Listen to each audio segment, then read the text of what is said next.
നമ്മൾ മണി ആയിട്ടുള്ള 3 റെസ്പോൺസ് വരെ. അപ്പോൾ കുറച്ചുകൂടെ ഈസി ആയിട്ട് മനസ്സിലാവും. അപ്പോൾ first response with money, with humans and money എന്ന് പറയുന്നത് fight. We are fighting with money. For example, നമ്മുടെ ഫാമിലി എല്ലാം വളരെ റിച്ച് ആണ്, നമ്മൾ മാത്രമേ ഉള്ളൂ, നമ്മുടെ ഒരു പേരൻസും നമ്മൾ മാത്രമേ ഉള്ളൂ അവിടെ കുറഞ്ഞ ആൾക്കാരായിട്ട്.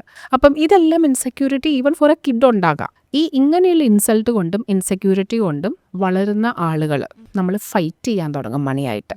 അപ്പോൾ അവരുടെ ട്രീറ്റ്സ് ആണ്. ഫോർ എക്സാമ്പിൾ, നമ്മളെല്ലാവരും ഇപ്പോൾ റെസ്റ്റോറൻറ്റിൽ പോകുന്നു, I will pay the bill. നമ്മളൊരു വലിയേട്ടൻ കളിക്കാൻ നോക്കും, ഒരു ബിഗ് ബ്രദർ ആവാൻ നോക്കും, ഒരു ഫാദർ ഫിഗർ അവിടെ ആവാൻ നോക്കും. അതായത് it's only because of our insecurity. It's not because of we have a lot of money. അതുകൊണ്ടല്ല, എനിക്ക് ഇവിടെ ഒരു സ്ഥാനം വേണം, അല്ലെങ്കിൽ ബാക്കിയുള്ളവർ എന്നെ ചിലപ്പോൾ വലിക്കുവാണ്. That's what you mean by fight. Yes. അതായത് അവിടെ കാണിക്കാൻ വേണ്ടിയിട്ട്, ആ മണിയുടെ ഇത് പവർ കാണിക്കാൻ വേണ്ടിയിട്ട് ഞാൻ ശ്രമിച്ചുകൊണ്ടിരിക്കുകയാണ്, സ്ട്രഗിൾ ചെയ്തുകൊണ്ടിരിക്കുകയാണ് continuously. So you are fighting with മണി.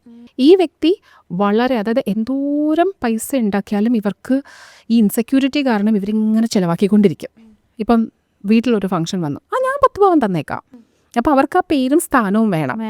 അവർ ഈ ലാക്ക് നികത്താൻ വേണ്ടി എന്തോരം ശ്രമിച്ചാലും ഇവർക്കിത് നികലില്ല. അതിൻ്റെ റീസൺ, ഇവരുടെ intention is coming from the place of insecurity.